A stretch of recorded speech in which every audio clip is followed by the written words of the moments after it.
Grandma, what am I gonna do now? Everything's gonna be alright, sweetheart. It won't happen fast, but I believe in you. You can do it.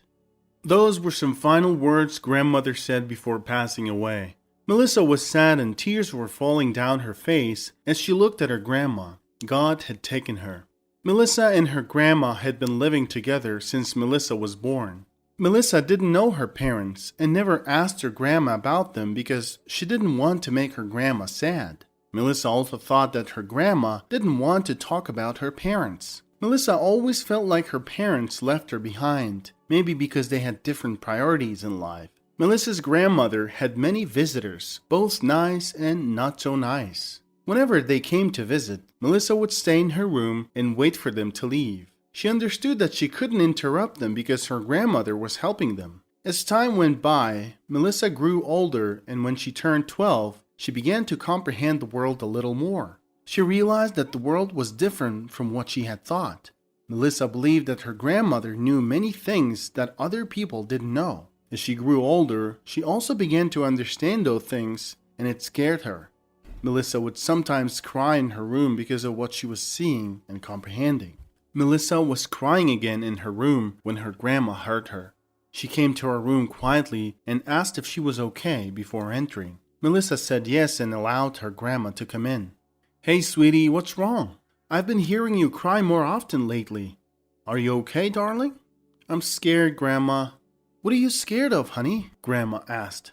Melissa shared everything with her grandma, and her grandma gave her a tight hug. "Melissa, my dear, I've always been afraid that this would happen, and you would inherit my gift, but I suppose it was meant to be," her grandma said. After her grandmother passed away, Melissa was at a loss about what to do next. She was only 15 and thought that she would be sent to an orphanage and then to a foster home. Melissa didn't want that to happen, so she decided to run away and hide somewhere far away. She didn't really understand why she had made that decision, but she thought she could make it work somehow.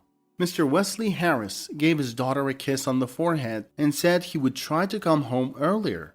Chelsea let out a sigh and said it was okay. "Dad, you don't have to feel guilty about being at work all the time. I'll be okay. Go ahead," Chelsea reassured her father.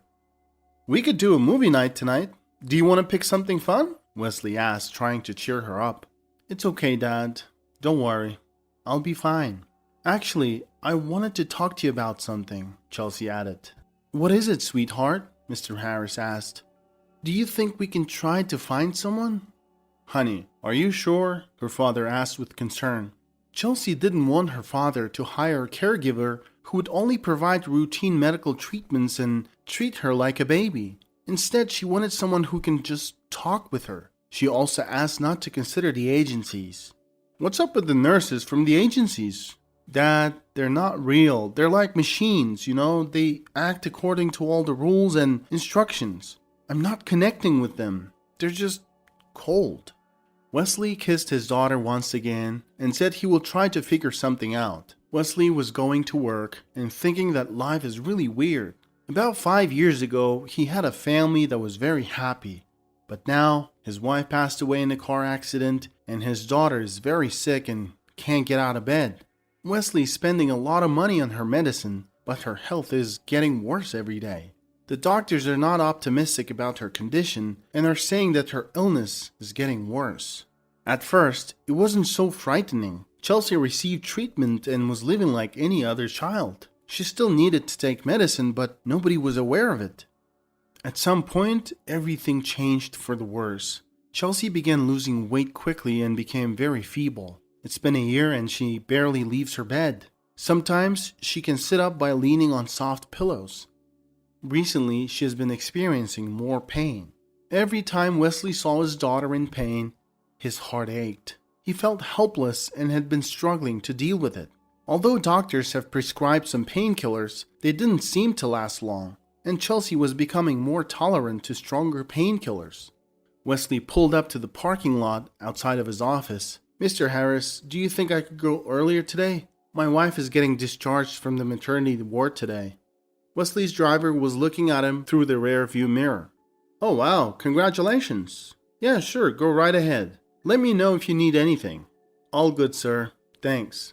You can leave the keys and take a day off tomorrow if you need. Oh, can I? I appreciate it, Mr. Harris. So, is it a boy? Girl? It's a girl. We named her Melissa. Wesley smiled and said it was a beautiful name. Alright, have fun and congratulations once again. Wesley got out of the car and went to his office. Everything around was busy and full of life. People were getting married and having children, either letting happiness in or the opposite. However, at his home, everything was dull and dreary. Everyone was silently waiting for what would happen next. The most difficult aspect of everything Wesley was going through was to remain strong and not to crumble. He did his best to support his daughter and tried to smile as much as he could. Chelsea was an intelligent and mature person, and despite her condition, she was coping well. However, it was difficult for Wesley to see her in that state. He understood how tough it must be for his little girl to be confined to her bed and to realize that there was only one outcome with no hope for a better future. Mr. Harris, I need you to sign these papers, please. Wesley's secretary approached him. Angie, I need your help. I'm looking for someone who could spend time with my daughter. It doesn't have to be someone certified, not a robot from the agency, an actual human being. Oh, that's a tough one. Let me think. Someone who can spend time with your daughter and not from an agency.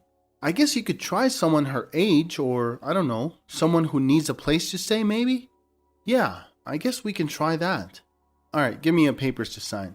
Wesley completed his work early as he had promised Chelsea. He then decided to visit a convenience store to get some sweets for her. Even though the housekeeper and doctor had advised against any sugar, Wesley knew that a chocolate bar would make his daughter happy. He was aware that the housekeeper and doctor might get upset, but he wanted to bring a little joy to his daughter's day. As he was leaving the store, Wesley saw a girl standing outside with no particular purpose. He sensed that she was struggling with something internally. Although she didn't appear to be homeless or anything, Wesley remembered his own daughter and decided to talk to her and make sure she was okay.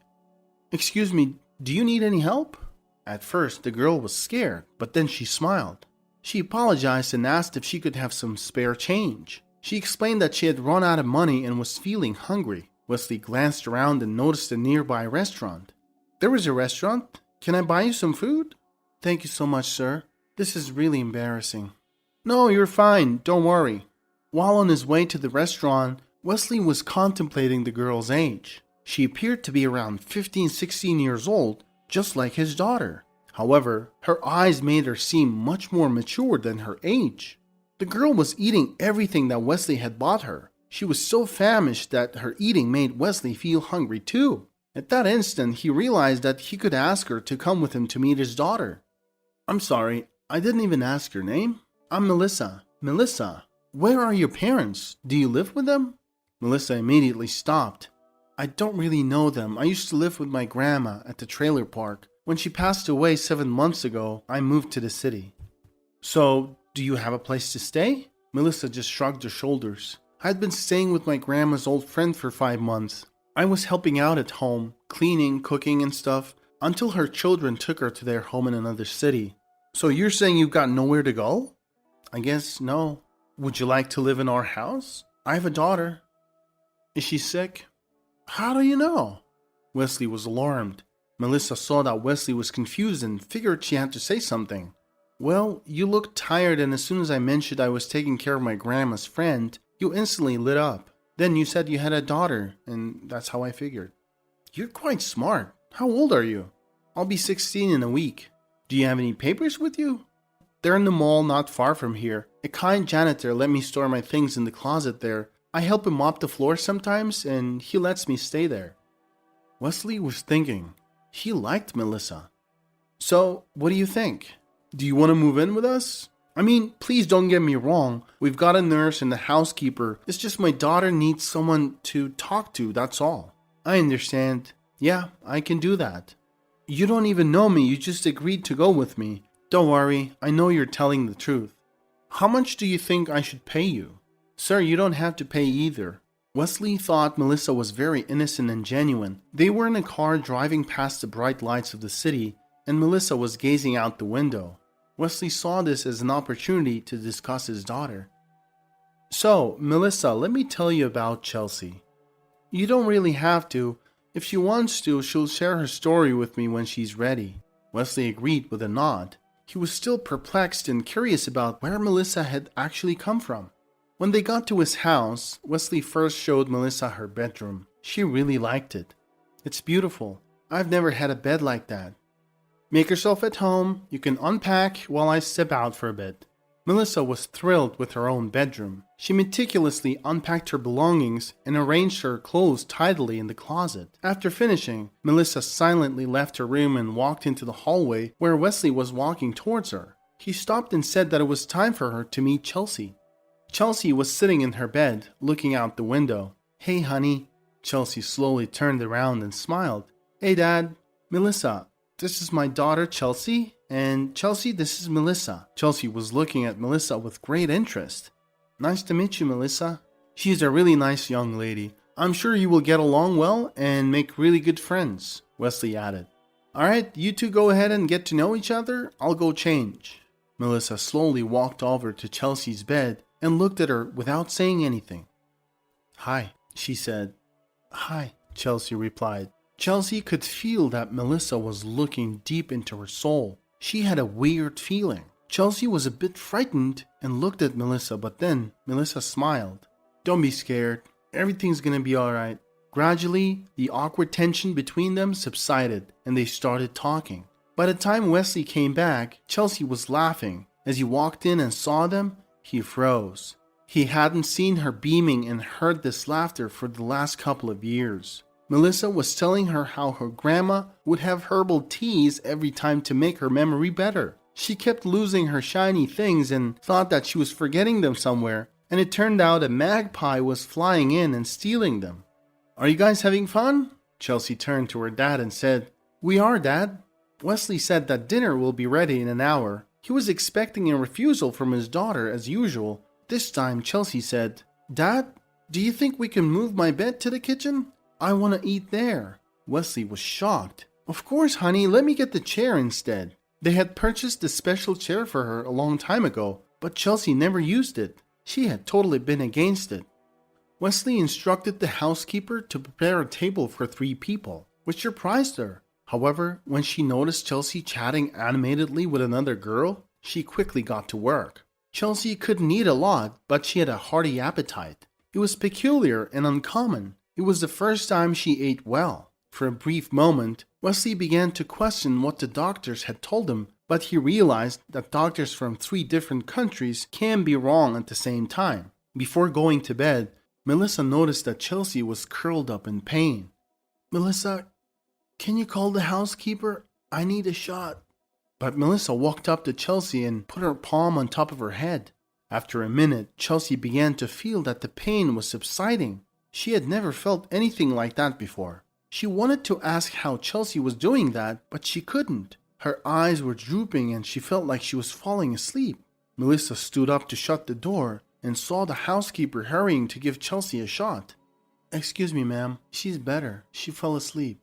"What do you mean she's sleeping? What about the housekeeper peered inside and saw Chelsea was indeed asleep. "That's impossible." 2 weeks passed and Chelsea had changed a lot. Wesley was astonished. He saw how Melissa was leading her by the hand carefully. For the first time in the last few years, Chelsea got out into the yard. Wesley couldn't believe what he was seeing, but he was still wary that it could be something temporary. "Mr. Harris, where did you find this girl?" the housekeeper asked. "You won't believe it, but I met her on the street outside a store. Is everything okay?" "Yeah, everything's fine. I don't know how to say this, but she's a bit strange. She knows everything. The other day she predicted that it was going to rain in 10 minutes. She told me that my son's sore throat needs to be treated with some kind of herb. Look how much Chelsea has changed. Are you telling me she's some kind of clairvoyant or something?" "I don't know. I don't really believe those things, but I just don't understand how."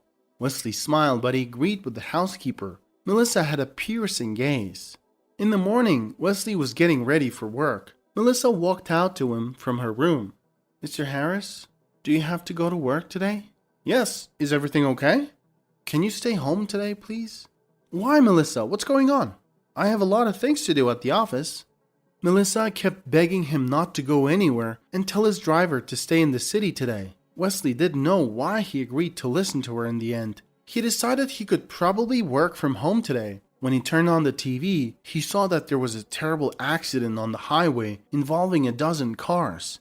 It happened exactly at the exit he was supposed to take, and at around the time he usually passes through that area. He immediately got a call from his driver. The driver talked for a while and thanked Mr. Harris for letting him stay in the city today. Wesley got up and headed for Melissa's room. He couldn't take it anymore. He really wanted to know who she really was. He knocked on her door, but there was no response. Then he walked towards Chelsea's room, and as he was approaching, he heard loud noises. They were arguing about something. He stood behind the slightly open door and looked through. Melissa was shouting at Chelsea. "Get up now." "I can't." "Who told you you can't?" "But I'm really sick. I can't walk. I'm not supposed to walk." "But you're still alive. Give me your hand." Wesley froze because Chelsea put her right foot on the floor, then the left. And then she got up. She wobbled immediately and Wesley was about to lunge, but Melissa had already had her shoulder up for her. "There you go. Good job," Melissa told Chelsea. "And you were telling me you were destined to be in bed." Chelsea burst out laughing. "Oh my God, I'm standing! I can't believe it!" Wesley quietly stepped back. He didn't care who Melissa really was. A witch, a clairvoyant, a psychic. If she could get Chelsea to walk and become healthy again, he was ready to pray for her until the day he died and take care of her like his own daughter. 3 months later, after tests, the doctors were confused. "I don't know what to say, Mr. Harris. I don't think we were wrong. Only a miracle could have happened, but miracles don't happen, unfortunately." He wasn't really sure about his last words, though. Miracle did happen, and Chelsea became a healthy girl again. Melissa continued living in the family. Wesley told her he will take care of her until she decides to move on.